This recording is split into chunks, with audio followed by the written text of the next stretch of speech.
नमस्कार विद्यार्थी मित्रों, मैं हूं doctor M V Gohil, Hindi department, Shrimati Adisha arts and Shrimati Vidisha commerce college Dholka में मैं प्रोफेसर के पद पर कार्यरत हूं। परिचय देना इसलिए भी ज़रूरी होता है कि मेरा ये वीडियो कहीं पर भी जा सकता है, कहीं पर भी इसको लेकर लोग देख सकते हैं। इसीलिए मैं शुरुआत में यह परिचय देना उपयुक्त समझता हूँ। आज मैं चर्चा करने की जो भाग लेकर आया हूँ वो है रस के अंग। मित्रों, रस क्या है? रस का स्वरूप, रस की परिभाषाएं, ये सब हमने जो एक वीडियो बनाया है, हमने जो आपके सामने प्रस्तुत हो चुका है यूट्यूब चैनल पर, उसके आगे का ये भाग है। तो यहाँ पर मित्रों में आप लोगों की जो चर्चा है उसके बाद के टॉपिक यानी कि पॉइंट पर ले जा रहा हूँ, वह है रस के अंग, जिसे रस के अवयव भी कहा जाता है और रस के उपकरण भी उसे कहा जाता है। तो मित्रों, आप सब आज मेरे इस चैनल के माध्यम से जुड़े हैं मेरे साथ। मैं आप लोगों को ऐसे बहुत ही काम के, पढ़ाई के वीडियोस भेजता रहने वाला हूँ। इसके लिए सबसे पहले ज़रूरी काम आपका ये है कि आप मेरे चैनल को लाइक करें, शेयर भी करें और सब्सक्राइब करना न भूलें। फ्रेंड्स, अगर आप सब्सक्राइब करते हैं तो मेरे आने वाली पढ़ाई के आगे के पॉइंट्स के वीडियो के बारे में आपको तुरंत जानकारी मिलेगी। इसलिए आप सबसे मैं ये खास कहूँगा कि मेरे YouTube चैनल को आप सब्सक्राइब भी करें, लाइक और शेयर करना न भूलें। तो आइए हम आज बात करते हैं रस के अंग पर। मित्रों, रस के अंग जो है वो 4 प्रकार के हैं। उसमें पहला है स्थायी भाव। उस पर मैं आपके चर्चा को आगे ले जा रहा हूँ। आपके स्क्रीन पर आप देखिए कि स्थायी भाव का जो स्वरूप है, परिभाषा, वो आ रहा है कि स्थायी भाव यानी क्या है। रस का मूल भाव स्थायी भाव होता है। यह मनुष्य के हृदय में वासना या संस्कार के रूप में स्थित रहता है। यह उसी प्रकार छिपे रहते हैं जैसे मिट्टी में सुगंध। मित्रों, मुझे आपको ये बताना है कि यह स्थायी भाव हमारे शरीर में ग्रंथियों के रूप में हमारे शरीर में उपयुक्त रहते हैं और ये वासना संस्कार के रूप में ही स्थित रहते हैं। और जब भी ये छिपे हैं, अचानक वो खुलकर सामने आ जाते हैं। जिस प्रकार जल के छींटे पड़ने पर मिट्टी की सुगंध व्यक्त हो जाती है, उसी प्रकार विभाव, अनुभाव तथा संचारी भाव के संयोग से स्थायी भाव उद्भुत होकर रस दशा को प्राप्त होते हैं।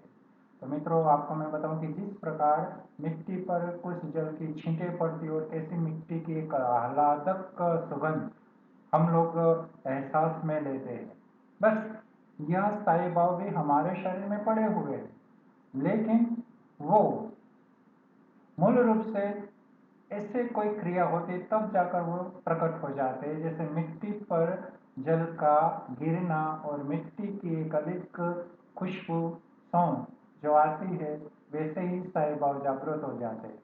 मित्रों, स्थायी भाव की संख्या 9 मानी गई है। ये इस प्रकार है जैसे रति, हास, शोक, क्रोध, उत्साह, भय, जुगुप्सा, विस्मय और निर्वेद। हमारे मुख्य जो साहित्यिक रस पढ़ाई में है वो कुल 9 रस है और 9 रस के हिसाब से 9 स्थायी भाव की संख्या यहाँ पर प्रस्तुत की गई है। इसलिए मित्रों, आप भी खास ध्यान रखना कि हर रस की अपना एक स्थायी भाव होता है। जैसे रति है तो श्रृंगार रस का स्थायी भाव रति होता है, हास्य का हास, शोक है तो वो करुण रस है। तो इस तरह से बाकी के रस का यहाँ पर परिचय है और वही बात आप लोगों को रस के उस माध्यम से सीखने को मिलती है। वैसे मित्रों, रस तो बहुत सारे हैं, लेकिन मैं आपका ध्यान आकृष्ट वहीं पर करूंगा जो हमें पढ़ने हैं, कोर्स में है। उन 9 रस की ही बात मैं यहाँ पर करने वाला हूँ। आइए आगे है विभाव यानी क्या? विभाव का सामान्य अर्थ विशेष भाव है। रस शास्त्र में इसे हेतु, कारण या निमित्त का वाचक कहा गया है। इसकी परिभाषा भी होती है कि विभावयन्ति इति विभावा, अर्थात जो कारण स्थायी भाव को जगाते उन्हें विभाव कहा जाता है। यानी स्थायी भाव को जागृत करने वाला कारण होता है विभाव, और वह दो भेद में हमारे सामने प्रस्तुत होते हैं। एक है आलंबन विभाव और दूसरा है उद्दीपन विभाव। तो मित्रों, विभाव यानी विशेष भाव की रस को जागृत करने के पीछे जो कार्य होते जाते हैं उसमें से एक है विभाव का। और यहाँ पर पहले हम परिचय लेंगे आलंबन विभाव का। आलंबन का शाब्दिक अर्थ होता है आधार या सहारा। जिस मुख्य वस्तु या भाव के कारण भावों की उत्पत्ति हो उसे आलंबन भाव कहा जाता है। ध्यान रखना, आधार या सारण जिस मुख्य वस्तु या भाव के कारण भावों की उत्पत्ति उसे आलंबन कहते हैं। यानी आलंबित जहाँ पर यह भाव होता है उसे आलंबन विभाव कहा जाता है। इनके द्वारा ही भाव जागृत होते हैं। नायक, नायिका, नायक, खलनायक आदि पात्र आलंबन विभाव कहलाते हैं। आलंबन विभाव के भी दो भेद होते हैं मित्रों, विषय और आश्रय। जिनके प्रति भाव जागृत होते वह विषय होता है, और जिस पात्र में भाव जागृत होते वह आश्रय कहलाता है।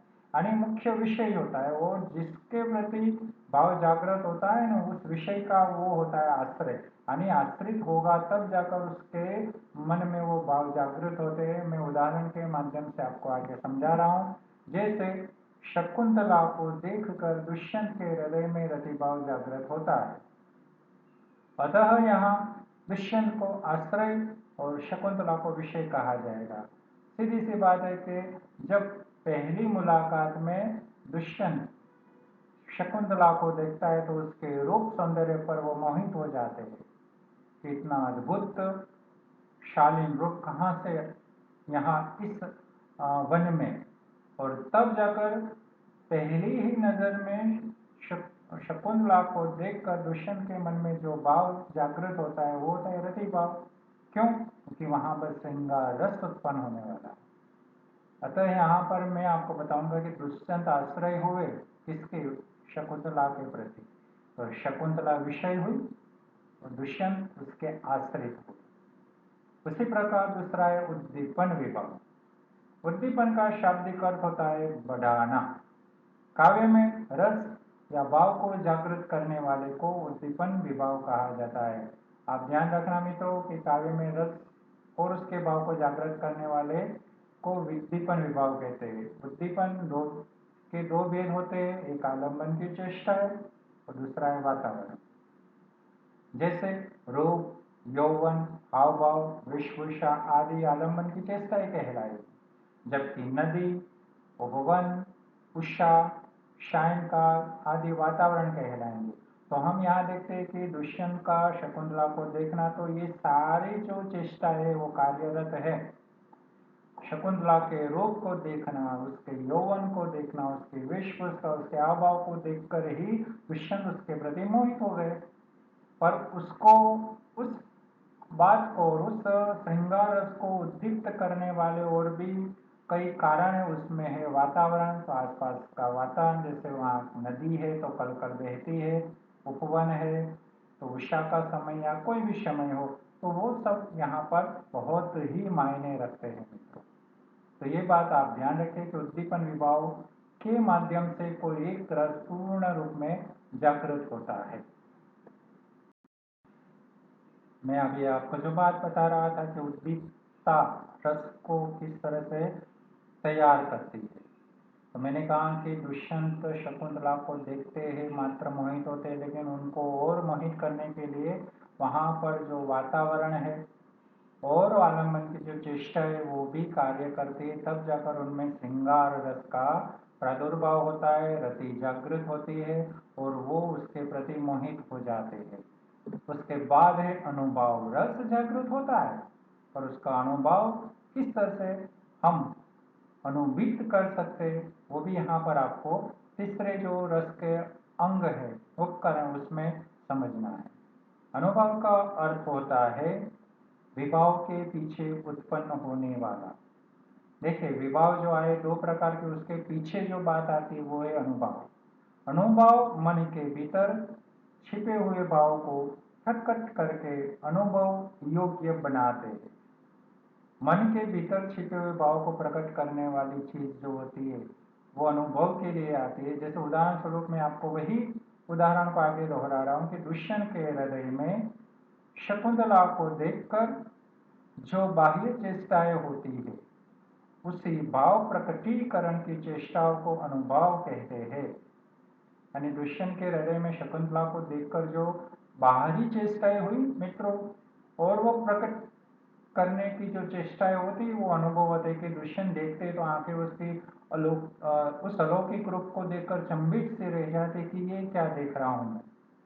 तो वो चंबित सी आंखें देखना, वो सारी जो चेष्टाएं वो अनुभाव होता है जो हमारे शरीर के साथ जुड़े होते हैं। मित्रों अनुभाव के चार रूप माने गए, आंगिक, दूसरा है वाचिक, तीसरा है आहार्य और चौथा है सात्विक। तो ये चार हमारे ग्रंथियों के साथ जुड़े हैं। हम कहते हैं आंगिक, वाचिक, आहार्य, सात्विक हमारे शरीर की ग्रंथियां भी है, मनोग्रंथियां। तो इसके माध्यम से हम रस का अनुभव करने का प्रयास करते हैं। इनमें सात्विक अनुभव 8 माने गए हैं। जैसे स्तंभ है एक, दूसरा है स्वेद, तीसरा है रोमांच, चौथा है स्वरभंग, पांचवा है वेपथु, छठा है वेवर्ण्य, सातवा है अश्रु और आठवां है प्रलय। तो सात्विक अनुभव जो अलग अलग प्रकार से हमारे शरीर से जुड़े हुए हैं कि हम लोगों को रोमांचता प्राप्त हो जाती है। हमारे मन में अगर अश्रु का भाव जागृत होता है तो हम कोई करुण घटना को सुनते हैं या हमें कोई ऐसा समाचार मिलता है तब जाकर हम अश्रु के अनुभव को प्राप्त करते हैं। स्वेद आ जाना, रोमांचता आ जाना, जैसे दुष्यंत शकुंतला को देखकर मोहित हो गए तो वो है रोमांचता। तो ये सारे सात्विक अनुभव है। तो मित्रों आप लोगों को ये तीन जो पॉइंट्स मैंने रखे उसमें समझ में आएगा। विभाव, स्थायी भाव, विभाव, अनुभव और विभाव में भी हमने दो देखे। आप लोगों ने ये सारी क्रियाएं समझी। अब चौथा जो भाव है वो है संचारी भाव या व्यभिचारी भाव। संचारी भाव की हम परिभाषा को देख ले, जो भाव स्थायी भाव के साथ संचरण करते हैं उन्हें संचारी भाव कहते हैं। ये जल में बुदबुदों या लहरों की भांति उठते हैं और विलीन हो जाते हैं। एक रस के स्थायी भाव के साथ अनेक संचारी भाव प्रकट होते हैं, इन्हें व्यभिचारी भाव भी कहा जाता है। भारतीय रसाचार्यों ने इनकी कुल संख्या 33 मानी है।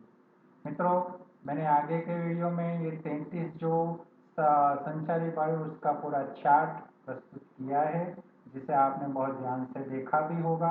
और 33 जो संचारी भाव है, हर जो 9 रस है उसमें कहीं ना कहीं कुछ न कुछ संचारी भाव उत्पन्न होते हैं, विलीन हो जाते हैं। और ये पानी में जैसे बुदबुदे उठना जल में और उठना फिर विलीन हो जाना, इस तरह से ये एक साथ अनेकों संचारी भाव जागृत होते हैं, फिर अपने आप विलीन भी हो जाते हैं, विलीन भी हो जाते हैं और स्थायी भाव के साथ ये संचरण करते हैं।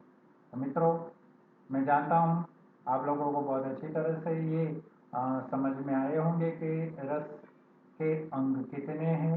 तो आपको मैं फिर से दोहरा देता हूँ कि रस के कुल अंग 4 है, स्थायी भाव, विभाव, अनुभाव और संचारी भाव। और इसे ही हम उपकरण भी कहते हैं और कई बार इसे तत्व के रूप में भी पूछा जाता है। मित्रों प्रश्न पूछे जाएंगे तो प्रश्न बनेगा कैसे, आप ध्यान दीजिए।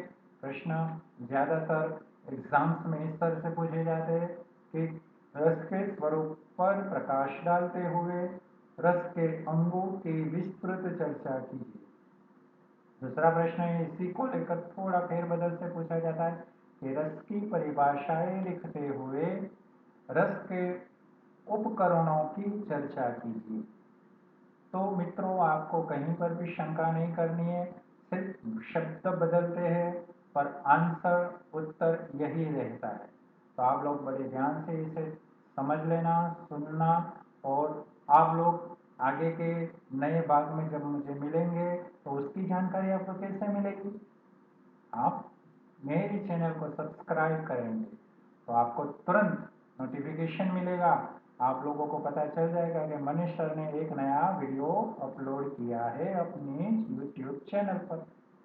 मित्रों, आप लाइक कीजिए ताकि दूसरों को भी पता चले कि हम एक तंदुरुस्त चर्चा करते हैं पढ़ाई में। साथ ही साथ आप इसे शेयर कीजिए ताकि बहुत लोगों को ये प्राप्त होते जाए वीडियोस, ताकि वो लोग को वो भी पता चले कि एक पढ़ाई का भाग किस तरह से तैयार हो रहा है एक डिजिटल प्लेटफॉर्म पर। मित्रों, अगले मैं नए वीडियो के साथ प्रस्तुत रहूँगा, और तब तक के लिए आप सभी को नमस्कार, जय हिंद और जय भारत।